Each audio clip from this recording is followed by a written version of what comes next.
Il a fait parler de lui avec ses 12 buts en 24 matchs, toutes compétitions confondues avec Aston Villa. On va parler du jeune attaquant colombien de 21 ans, John Doran.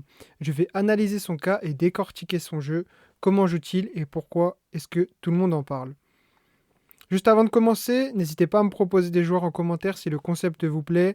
Je me ferai un plaisir de vous répondre et de les analyser dans une future vidéo. Premier aspect, à l'image d'un rapport de scouting, on va parler des dribbles de John Doran. Première vidéo où je n'ai pas vraiment de clip pour imager justement cette partie dribble, car à chaque fois, Doran ne part pas vraiment dans le dribble. J'ai mis la partie statistique, comme on peut le voir. John Doran est à 1,68 dribbles tentés par match, ce qui est très peu en comparaison de d'autres avant-centres purs comme lui. En comparaison, Victor Gyökeres, que j'ai analysé dans ma dernière vidéo, était à 5, ce qui montre une grosse différence. Doran n'est pas un profil de joueur qui va dribbler. Bien évidemment, j'attends votre retour, les fans d'Aston Villa, afin d'avoir un retour plus complet sur le joueur.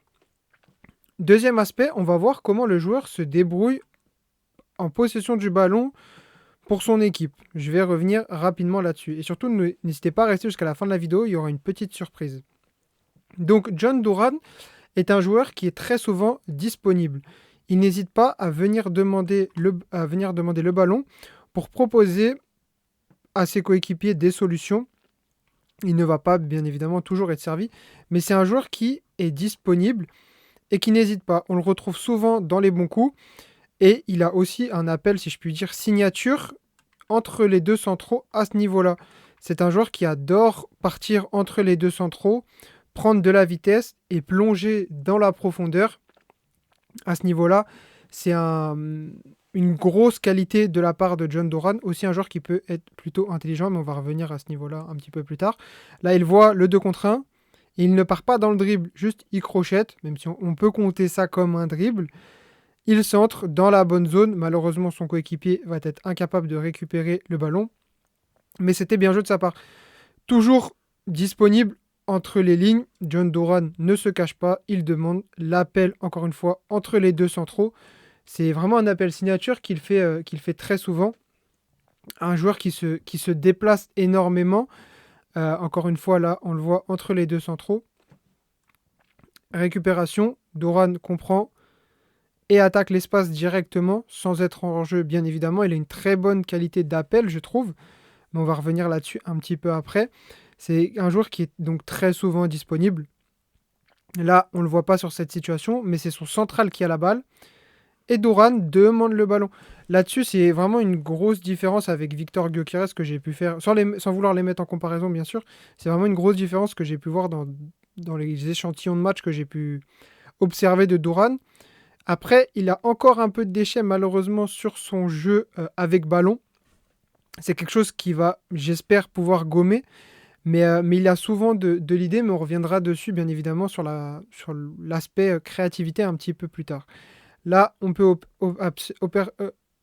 apercevoir John Doran entre les deux centraux. Encore une fois, John Doran se détache dans l'espace libre, qui est bien marqué à cet endroit-là. Il récupère, il se retourne, une belle qualité aussi pour se retourner quand il y a besoin. Et il va servir son coéquipier.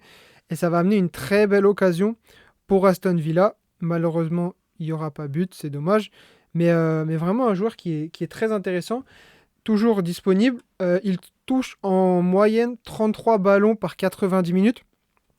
Après, attention, il faut mettre en contexte la partie statistique. John Doran est un joueur qui, sur la majeure partie de saison, rentrait. Il n'a pas encore des vrais matchs en tant que titulaire.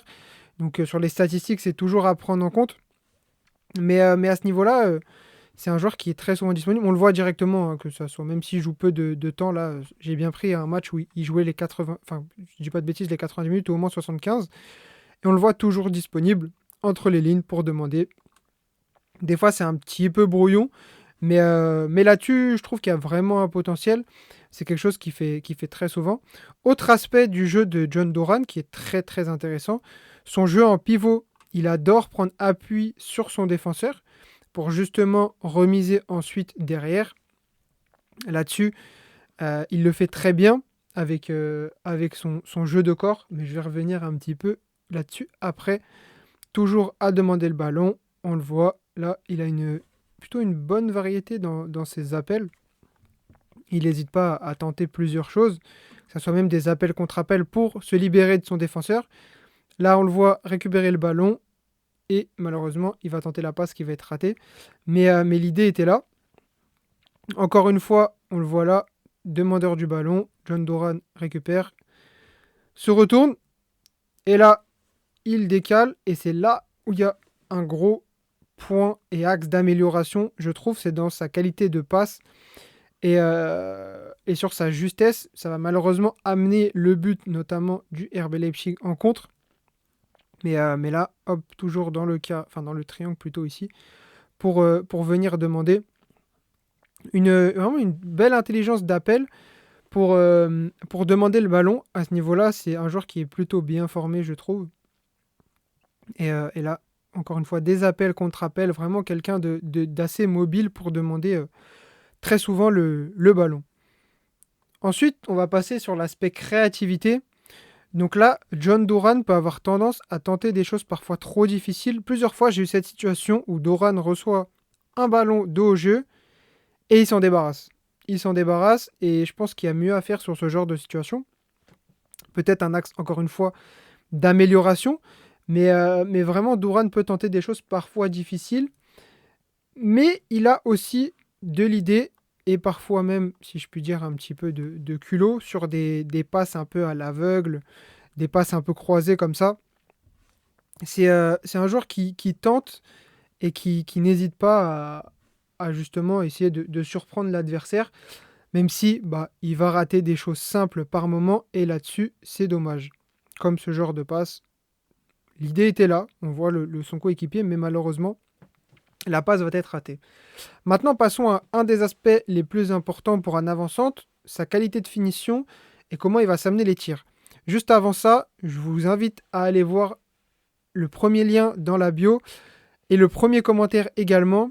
Je vous ai concocté une petite surprise pour tous les fans et passionnés de football, que ce soit agents, joueurs ou passionnés d'analyse tactique. Je vous laisse aller voir ça. C'est un projet sur lequel je travaille depuis un petit moment. Et j'attends vos retours pour notamment avoir une checklist pour analyser des joueurs. Donc revenons à la vidéo sur l'aspect tir. Comment se débrouille John Doran? Là, clairement, par contre, on peut voir une première situation qui est pour moi une action un peu typique de John Doran. Prise de profondeur. John Doran résiste au retour de son défenseur, se bat, car c'est vraiment un joueur, je vais revenir là-dessus sur l'aspect activité défensive, mais c'est vraiment un joueur qui se bat, récupère le ballon, et il va se faire son action tout seul à ce niveau-là. Il va encore une fois résister au retour du défenseur de Southampton, et va terminer d'une superbe frappe pied gauche. Là-dessus, il a une belle qualité de finition, avec la célébration, j'aime bien toujours la mettre, toujours sympathique. Ensuite, dans la surface, Doran est très souvent disponible. Il arrive généralement à se créer des occasions. Autant il y a des avancantes qui peuvent être peut-être parfois pas très mobiles, mais c'est vraiment pas le cas de John Doran. Il va même des fois se retrouver donc, dans des situations un peu hasardeuses, si je puis dire, mais au final, il récupère le ballon. Et pour moi, c'est pas un hasard, c'est jamais un hasard ce genre de situation. John Doran, malheureusement, va tirer et ça va aller à côté. Mais il s'est créé l'occasion et surtout était dans le bon espace. Il y a d'autres situations aussi où on va le voir là, hop, en appui, remise. John Doran, toujours demandeur du ballon, redemande. Il récupère et c'est là où je trouve qu'il a, au-delà d'un sens du but, il a vraiment une grosse qualité de frappe et notamment de tir de loin. Et c'est vraiment quelque chose d'important et je trouve que c'est à noter dans sa palette de jeu. Là, on le voit entouré de 1, 2, 3, 4, 5 joueurs du RB Leipzig. John Doran prend la frappe, on doit être à 25-30 mètres et la balle va se loger sous la barre. Il a mis plusieurs beaux buts comme ça de loin avec une très grosse frappe. C'est un joueur qui peut débloquer des situations à ce niveau-là et c'est vraiment important à noter. Pareil sur des situations plutôt d'attaque rapide, John Duran est souvent bien placé, il arrive à prendre de vitesse ses défenseurs. Là, on voit qu'il a quasiment 1 mètre quand même d'avance sur son défenseur. Et il va tirer et marquer pour le troisième but, si je dis pas de bêtises, d'Aston Villa. Et là, on le voit directement sur l'action. John Duran, pourtant, il est devant son défenseur. Mais son défenseur, peut-être que son défenseur joue pas assez bien le coup, malheureusement. Enfin, malheureusement. Heureusement pour John Duran. Mais il sent bien le coup. Il n'est pas hors jeu à ce niveau-là. Et il va faire un très bon appel pour le finir. Là, toujours à la limite du hors-jeu, il va récupérer le ballon sur une passe, joue très bien de son corps, toujours. Et sur un pas, vraiment c'est assez impressionnant, sur un pas, il va le déclencher une frappe. Malheureusement, la frappe va partir au-dessus, mais vraiment un sens du but pour moi, pour tenter ce genre de frappe, c'est vraiment des frappes très compliquées. Ensuite, passons à l'aspect jeu aérien de John Duran. Là-dessus, je trouve que c'est un joueur qui est physiquement dur à bouger, mais il a encore quelques lacunes sur son jeu aérien. Sur les extraits de matchs que j'ai pu voir, donc sur les 2-3 matchs que j'ai regardés de John Duran précisément, c'est un joueur qui peut malheureusement avoir quelques mauvaises lectures de trajectoire et être un peu attentiste sur ce genre de situation. C'est dommage parce que, encore une fois, comme je vous ai dit tout à l'heure, c'est un joueur qui joue très bien de son corps et je pense qu'il y a vraiment quelque chose à améliorer à ce niveau-là. Et surtout qu'il a un physique qui peut lui permettre, je pense, de gagner plus de duels aériens, notamment sur la lecture des trajectoires. Il y a vraiment quelque chose à faire. Et peut-être un peu de métier aussi. John Duran va se faire souvent un petit peu bouger par les défenseurs. Alors oui, en théorie, il y aurait faute dans ce genre de situation.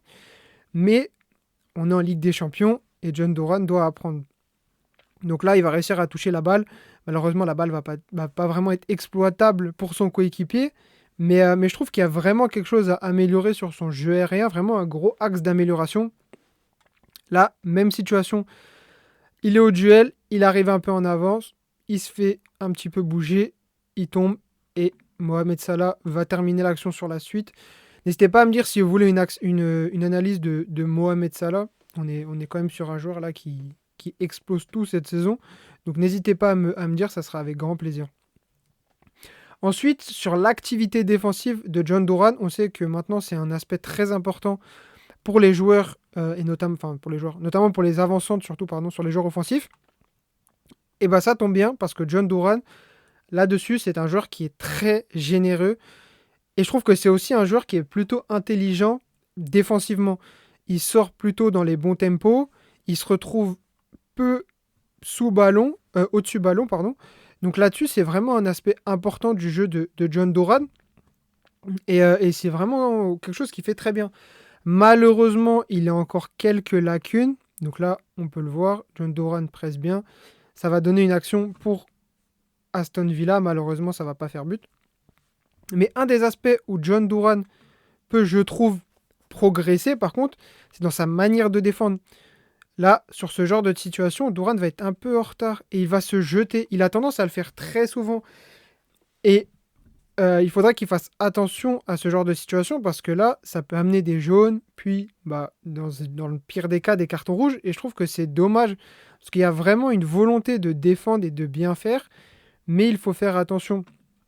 Mais vraiment, c'est un joueur qui est très bien formé défensivement. Je le trouve vraiment en avance sur pas mal d'autres avant-centres modernes où il y en a beaucoup qui doivent encore travailler cet aspect-là. Vraiment, Duran, c'est quelqu'un de généreux qui sort plutôt dans les bons tempos. Vraiment quelque chose de très intéressant.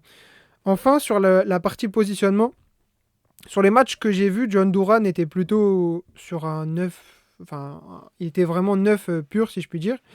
Mais défensivement, il défendait à 2 avec McGinn. À voir dans le futur comment ça se passe et si ça évolue. Mais moi, du peu que j'ai vu, je l'ai vu surtout au poste de numéro 9 et donc je l'ai trouvé très intéressant. Donc maintenant, je vais passer à la conclusion du profil avec les points forts de John Duran. Donc premièrement, pour moi, son gros point fort, c'est son jeu de haut but. C'est vraiment un joueur qui, en pivot, est très très intéressant. Sa prise d'espace, un joueur qui a de grosses qualités athlétiques pour attaquer le grand espace et je trouve qu'il le fait plutôt bien. Et ensuite, son jeu sans ballon. Qu'est-ce que j'entends par jeu sans ballon? C'est notamment sa manière de se déplacer, sa manière d'être actif, que ce soit quand son équipe a le ballon, mais aussi quand son équipe n'a pas le ballon. John Duran est très intéressant. D'où les aspects notamment possession que j'ai mis, aussi défense, où je le trouve très intéressant, comme on a pu le dire. Et il y a encore aussi des axes d'amélioration où je pense que Duran peut encore progresser, notamment sur sa lecture du jeu aérien, sur sa manière de défendre, comme je l'ai dit, et aussi sur sa lucidité offensive, même si j'aurais plutôt pu dire créativité offensive. Mais parfois, les passes ratées un peu faciles, je pense qu'il y a vraiment quelque chose à faire, encore une fois, où il peut encore s'améliorer. Donc pour moi, Duran est un attaquant polyvalent et je pense qu'il a vraiment le potentiel de l'être. Il a de grosses qualités. Il y a juste le point de la créativité où je pense c'est le seul point où je suis encore un petit peu dubitatif de voir comment Duran va évoluer sur ce point-là, que ce soit pour créer pour ses coéquipiers, etc. Mais je pense qu'il y a quelque chose à faire pour lui. Donc surtout, n'hésitez pas à me donner votre avis en commentaire sur cette vidéo. N'hésitez pas à me proposer des joueurs et comme je vous l'ai dit, regardez le premier lien en bio et le premier commentaire pour récupérer une checklist que j'ai préparée afin d'analyser vos premiers joueurs si cela vous intéresse. Sur ce, on se dit à bientôt dans une prochaine vidéo et profitez bien du foot. Bon jeu!